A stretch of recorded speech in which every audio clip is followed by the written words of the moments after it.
Yes, welcome in everyone. Another week closer to the NFL draft. This is the Full 10 Yards NFL podcast.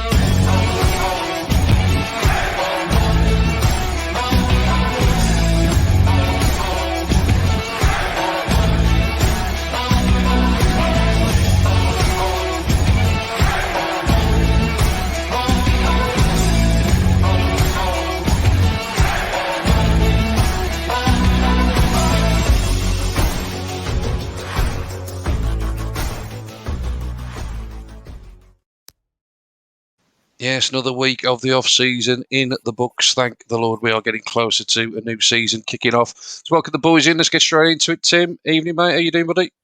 Yeah, not too bad. It's National Puppy Day today, or the day we were recording, and I'd just like to say it's the puppy that I have bought is keeping me up every night, so my sleep has deteriorated. And I kind of know what it feels like to have a baby now. So yeah, shout out to Darcy. Shout out to Darcy. Absolutely, mate. Yeah, certainly not as bad as a baby, mate. Let me tell you, after having that experience twice. So you enjoy the puppy, mate, while you can. Steve, how you doing, matey? I'm good, mate. I don't have any kids or puppies, so I don't know what that feels like. But You're winning at life. Yes, I think so. I am sporting Zach Ertz jersey because I don't know how much longer he's going to be an Eagle for, so I can sob into it one more time.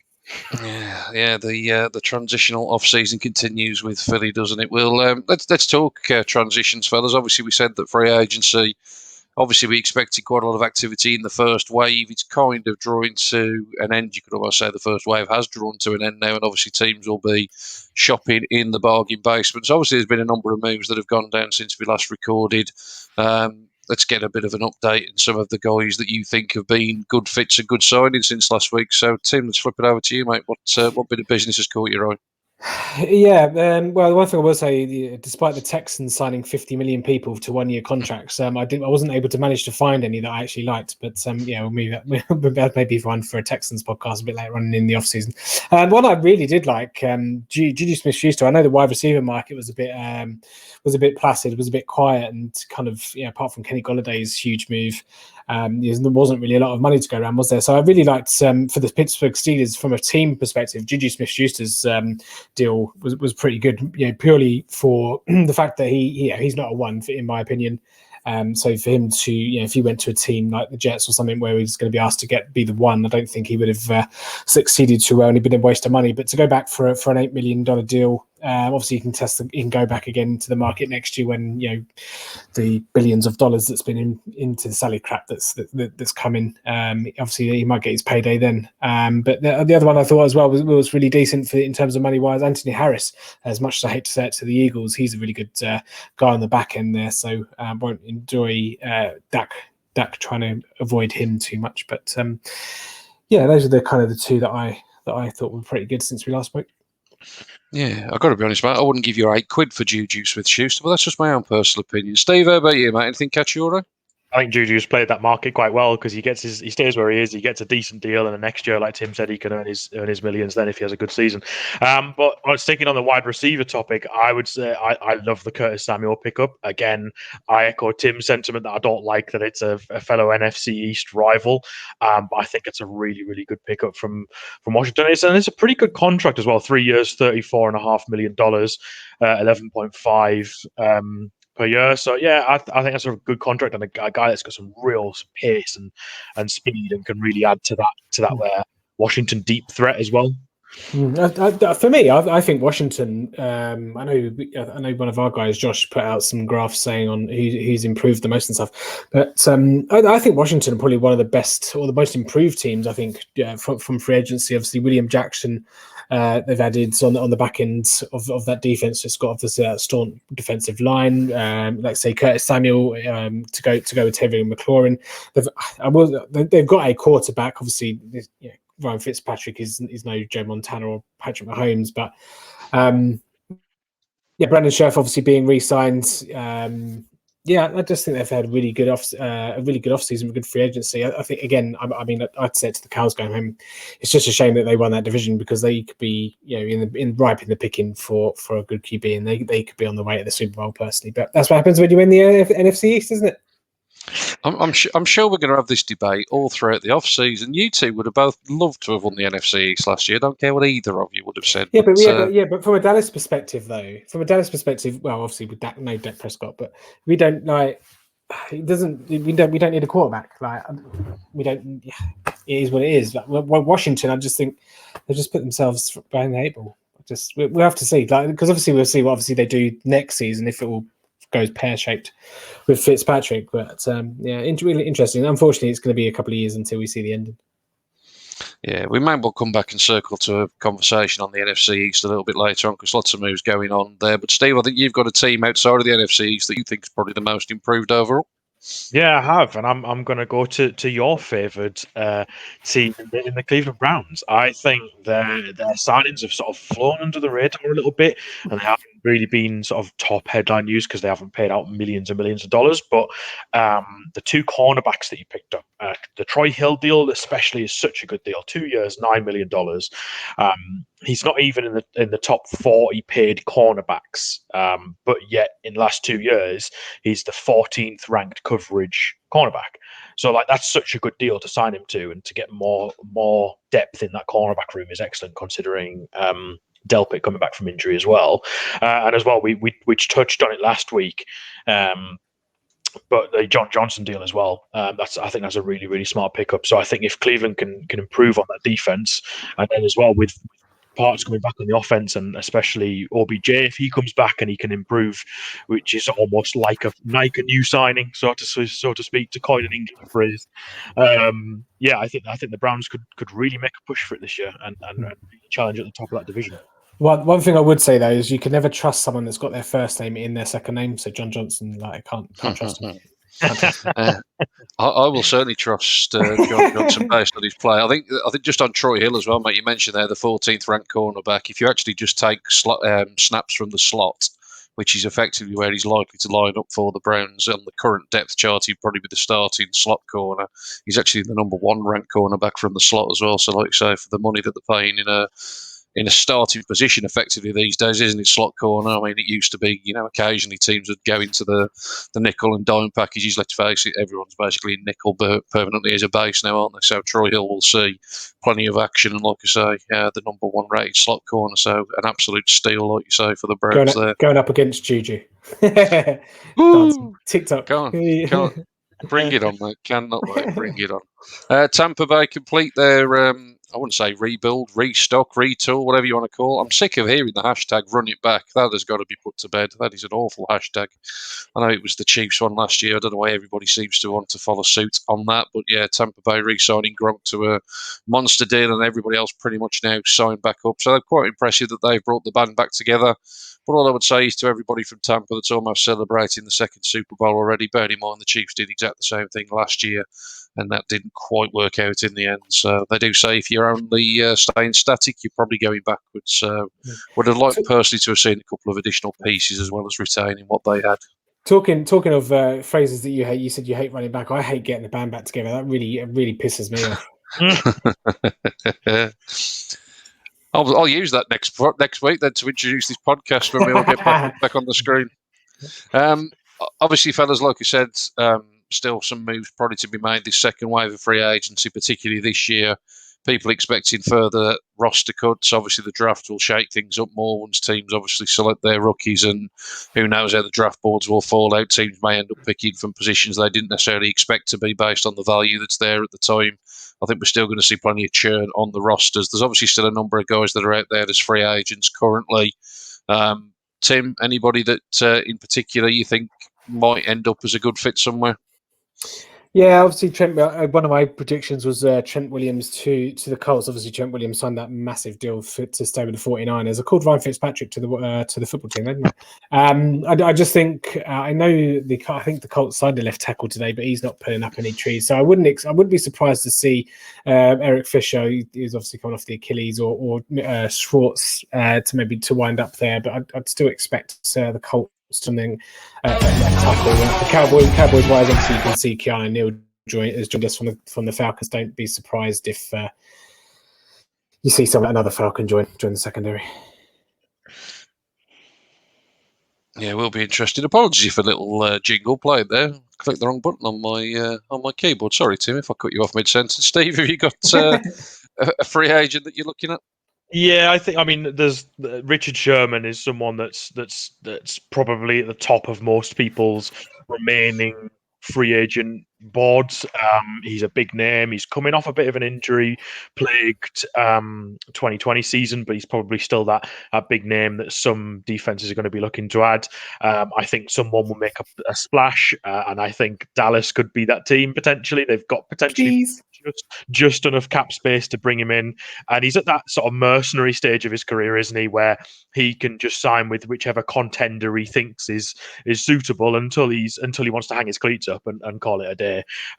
So I wouldn't be surprised if he'll land up with a contender. I think Dallas could be a really interesting, considering their defense is weak at the moment, or in terms of adding to that cornerback room is probably something they need to be prioritizing, if not now, but definitely in the draft. So yeah, I could see him landing somewhere as well. I think the cornerback market's been a really interesting one. I think the Bengals have just signed Eli Apple as well, just now, about an hour ago. So yeah, the cornerback market's starting to heat up, especially after the Giants' major signing yesterday as well.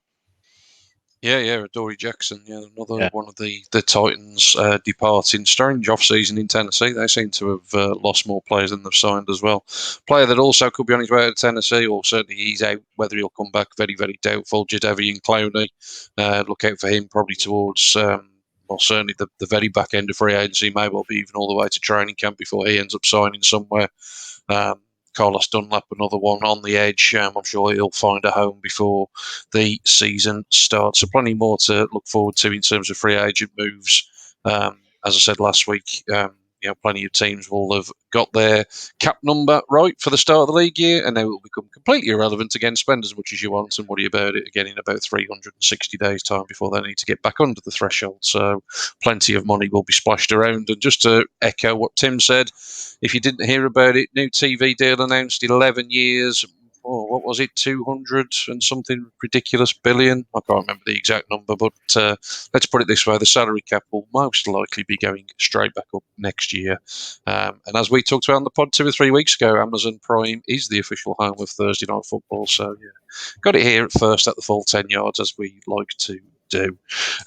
Somebody that is making plenty of news for all the wrong reasons. I think we probably won't touch on the news. Obviously, I think most people would have heard Deshaun Watson. Obviously, lots of allegations coming out, fellas. I think it's only prudent that we don't probably comment too much on those rumours as such. But obviously, couldn't have come at a worse time for Deshaun. Obviously, we'll let the legal stuff play out. But obviously, in the back end of this, he's still looking to be traded away by all accounts from the Houston Texans.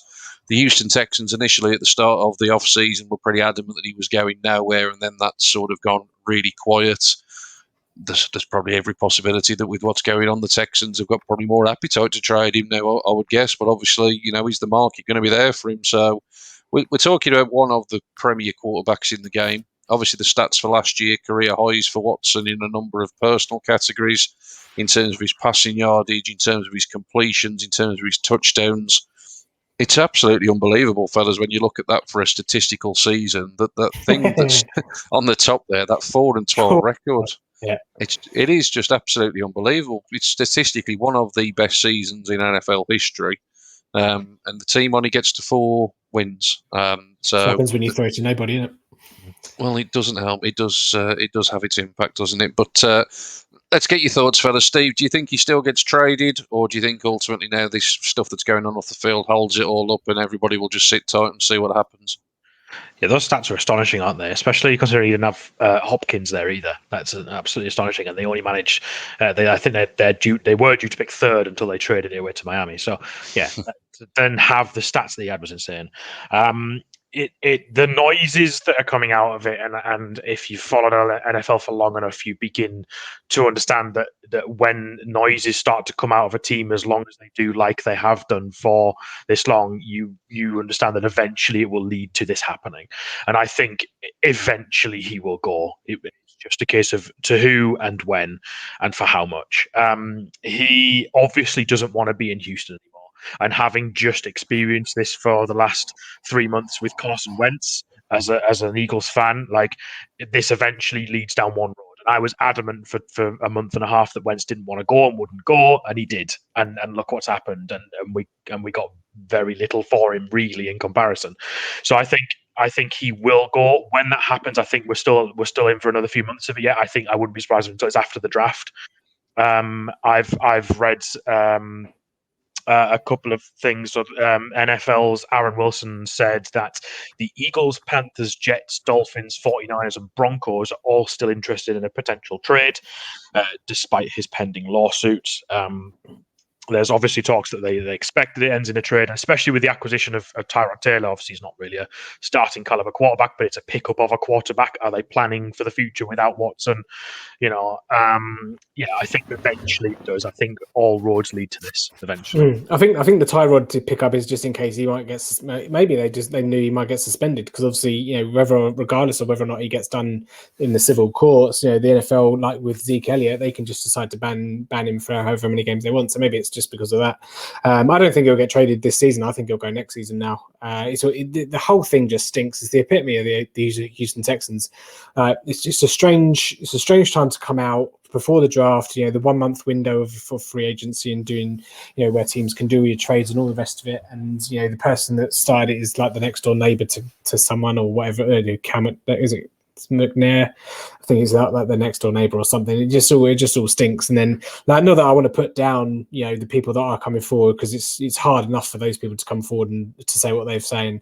But you do tend to find, especially when you've got your superstars, that you get one or two that bandwagon on. And I'm not accusing them of doing that, but I'm just you know what it's like. This is the world we live in. So again, we don't know. We won't probably know until another year or two, because this can drag on and get delayed. And you think Zeke Elliott's was just like one little misdemeanor, and that went on for like a year or 2 years. So not great for Deshaun Watson. Obviously, he wants to pursue it just to clear his name because he says he's innocent. But reading some of the stuff, unfortunately, it's just probably going to just turn into a case of his word versus theirs. And again, that's the main reason why females don't come forward for these types of cases. So hopefully, it just gets done quick as possible, because no one wants to read it. We want to read about Watson throwing for however many touchdowns he threw last season, rather than the other stuff. So.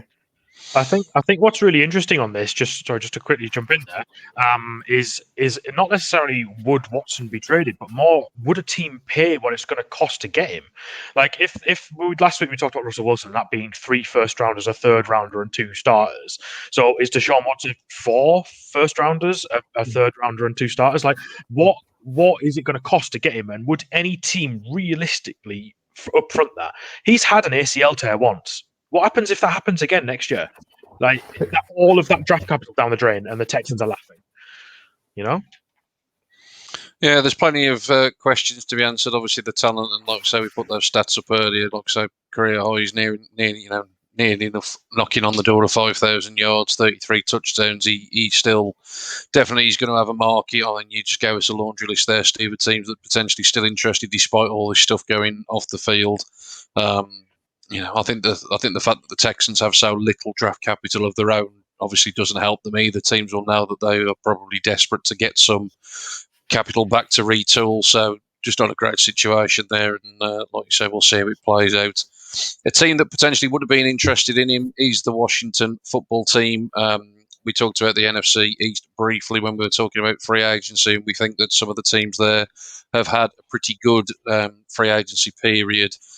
It obviously got ridiculed last year, fellas. You two both fans of teams in that said division. Simple question. Is he going to be any better next year? Can't be any worse, can it? No, I think the NFC East, again, probably with my rose-tinted glass, me Elton John's on. I think it's going to be fascinating next year. And I always look forward to the NFC East. I know it was crap last year, but at least it was still close and competitive. And like I say, every team could have won it, still won it in week 16, week 17. But I think, we've mentioned Washington. Obviously, Dallas have signed Dak and doing whatever they're doing. And the Giants, I think, have had a really good free agency as well, and then the Eagles. Well, I'll let Steve talk about the Eagles, but I just think it sets up. You look at the free agency additions there on the screen. William Jackson, Kenny Golladay. Let's say Anthony Harris was one of my favorites as well. And you look at the draft picks on the right hand side there, because obviously it was so bad last year. You're getting high, above the top end of each round. As the draft works, ideally you get the better players, or you get to try and pick the better players. So I think it sets up fascinatingly for 2021. Obviously, I do hope that we do get a team that has a winning record. Obviously, now going to 17 games, we can't have an 8-8 record, or Jason Garrett or Jeff Fisher. So it's you do hope that at least one of the teams has a winning record. But yeah, I'm very much already looking forward to the NFC East. Yeah, I think it should be better. Go on, Steve. Yeah, I think I'd agree. I think it definitely will be better because it can't get any worse than it was. I would question whether or not the spending of some of the teams in the NFC East, which certainly hasn't the Eagles because they got any money to spend, has been actually a bit misplaced. Like interestingly, on over the cap on free agency spending since the Super Bowl, the Cowboys, Giants, and football team are 1, 3, and 4 in terms of rank of free agency spending. So they have not been afraid to go out and spend. Obviously, the Cowboys, most of that is going to be Dak's contract, but they've not been afraid to go out and spend the money. Now, has some of that money being spent wisely? I think in New York, perhaps not so much. Like, I think the Adoree Jackson signing, whilst he's a good player, is he really worth the giant contract that they've just given him? I don't think so. I think he's a good player, but I think they've massively overpaid. I think they've also overpaid for Carl Rudolph as well, but they're going to improve, and I would definitely say that the Giants have improved, just as the Redskins have. Redskins, sorry, beg your pardon. Hey, in the jar. The football team have improved as well. Fitzpatrick, yes, he's a quarterback, and yes, he torches the Eagles every year, whoever he's playing for. But he's also 38, and what does he actually do for that team? How does he improve them after this year? Because he's only a 1-year deal, and then they're not going to sign him again. So yeah, I think the NFC East will be better. I've been reluctant to talk about Philadelphia too much, but I guess Philadelphia's biggest move this offseason was actually outgoing rather than incoming. And I think getting Wentz off the books will benefit them more next year than it will this year. And looking at all of the stuff they had to do to get under the cap, and the only addition being Anthony Harris, whilst I agree is a really good one, I don't think they're going to be up to much cop in the NFC East. And I think that the Cowboys or probably the football team are slated to probably win that. And I wouldn't be surprised if the Eagles finish bottom again. I really wouldn't. Yeah, I tend to agree in terms of some of the New York stuff. I personally love the Kenny Golladay signing. Really, really pleased for him. Although obviously Daniel Jones has now really got to step up to the plate. Can have no more excuses there, can he? I think everybody would be in agreement that the Giants went a little bit too soon with that selection in the draft. He's now got to put up or shut up, hasn't he? Basically, he's certainly got the weapons around him. Let's have a look then, fellas, at the teams that finished worst in their divisions last year and who potentially has the best shot to turn it around. Obviously, all this is very early to predict. You can see there the records of the teams that finished last in their respective divisions. Obviously, we talked about the Texans and their terrible record. It's always good when you've still got a team worse than you in your division, and of course that's Jacksonville at 1-15. The Jets obviously picking up the last couple of wins at the back end of the season in the AFC East. And you can see the rest on there: Bengals, Broncos, Eagles, Lions, Falcons, 49ers. Quite simply, fellas, who do we think has potentially got the opportunity here to go from worst to first? Steve, let's flip it over, mate. Let's start with yourself. It's generally a difficult question because of those 8 teams that finished last, if you look through all the divisions, pretty much every single one has got a team that stands out in that division that you would expect to win. So it's always difficult to go from worst to first. It's a difficult task in itself. But I would say of the 8, San Francisco most likely. I think San Francisco have got a really good squad, and last year they were absolutely hammered by injuries. Looking quickly through their injury list at last year, at these following players spent some time on the injured reserve: Jimmy Garoppolo, Richard Sherman, Solomon Thomas, Nick Bosa, Dee Ford, George Kittle, Raheem Mostert. Like, all of those players at some stage missed more than a couple of games, and they still managed to limp home to 6-10. And whilst the NFC West is getting better every year, like Arizona look like a contender, LA have added Matt Stafford, who knows what's going on in Seattle, but every year that division is competitive. So yeah, I think the San Francisco will definitely be in with a shout, and who knows what's going to happen at quarterback as well, for sure. Yeah, I know Tim's not a fan, but Jimmy G's got them to 1 Super Bowl. I wouldn't be surprised if they went for a deep playoff run myself, let alone worst to first. Tim, how about you, mate? I mean, Jimmy G taking them is a bit of a stretch, but I'll let that fly. I think it is difficult because, like I say, they would last for a reason, but it does happen more often than not, which is quite unusual. Well, it's mainly in the NFC East. Let's face it. But I've picked Jacksonville. They're a young team. There's only 2 players on that roster at the moment. Pending anything that's happened in the last 24, 48 hours that's over 30 years old. I've stretched that a little bit because there are a couple of 30-year-old guys on there, but minute plate stats to fit my narrative, why not? But you've got Trevor Lawrence, obviously, all but a Jacksonville Jaguar already. If he can come in and do, some good things like Justin Herbert did last season, or they've got the weapons there. Marvin Jones, they brought in the veteran DJ Chark, and obviously they've got a tight end, but they've got James Robinson, who was impressive last year. I know they've had a Carlos Hyde, who always seems to get some sort of yardage. But I think it's not necessarily maybe the biggest leap that they need to do to get to first, because you can poke holes in quite a lot of the other 3. Like I say, with the Texans, they're just the Texans, and say if this Deshaun Watson stuff all comes down and he gets suspended 10 games, the Texans are probably going to be picking top 3 again next season anyway. You've got the Titans. You mentioned Shaun. Quite a lot of the defenses seem to have gone out the exit door. Corey Davis has gone from the offense. Whilst he's obviously not, he's no Jerry Rice, but. Well, I did like the Josh Reynolds signing there, but again, they're not. It's just a bit meh for me for the offense for the Titans. And then obviously the Colts. It all depends on whether Carson Wentz remembers how to throw football properly. Obviously they've got the weapons, they've got the team, the offensive line, whatever defense and whatever. But if you haven't got a quarterback, you're not going to do very well. So it's not necessarily that I think that the leap for Jacksonville will be vast. It's just the fact that they probably need to leap too far to be able to go from last to first. Yeah, you mentioned Trevor Lawrence there, moves us nicely on to news about the draft. Obviously announced this week that it will be some sort of back to normality, at least. It will be held in Cleveland. It will be held in person, as opposed to Roger Goodell in his basement, as it was last year, with everything being held virtually. Obviously going to be scaled back slightly. There'll be limited numbers of fans, prospects, etc. in attendance. But obviously, good to see back to some sort of normality. Obviously, great for the city of Cleveland. Obviously, the draft being moved around in recent years, I think, has been an excellent move by the league. It's obviously become an event, hasn't it? That's what the NFL does. It's become, let's face it, a 3-day event now, hasn't it, as part of the off-season. Various things that are going to be happening, a big stadium or stage built on the bank of Lake Erie. They better be hoping for some decent weather, because that'll be rather chilly for the prospects if it's not.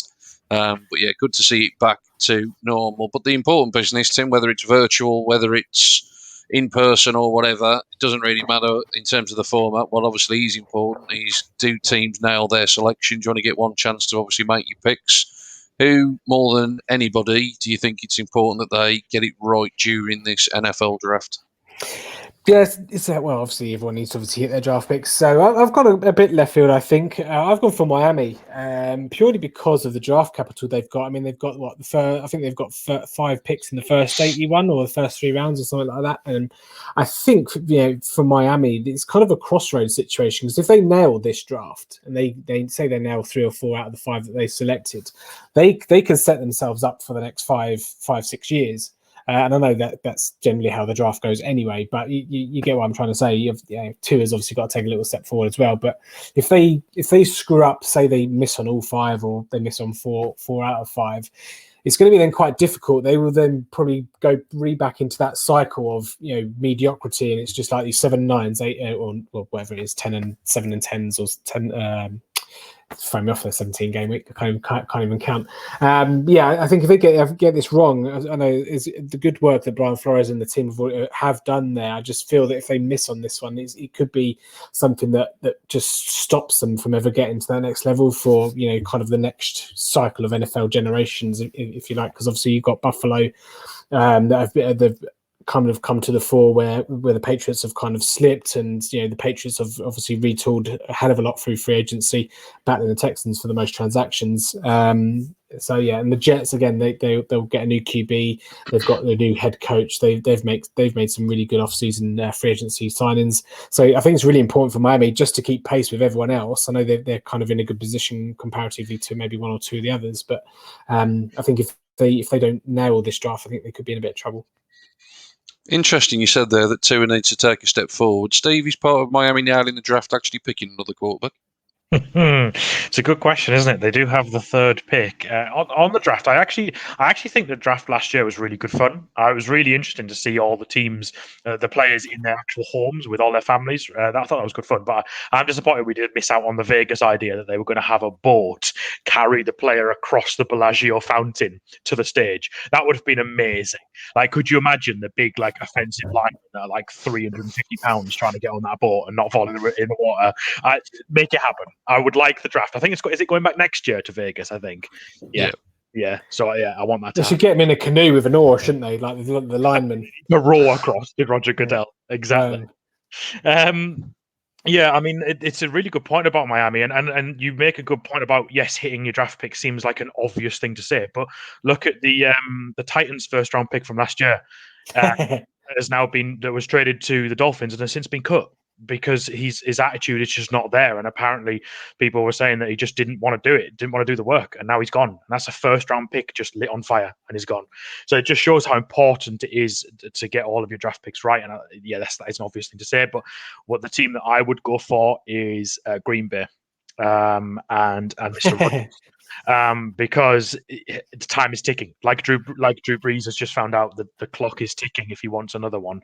And Green Bay has a good team. They've obviously now got a good head coach who's utilizing Aaron Rodgers in the right way. They've got Aaron Rodgers, I think, has got a $37 million cap hit this year. I think they have $3.5 million of spare cap room, so they don't have much room to work with.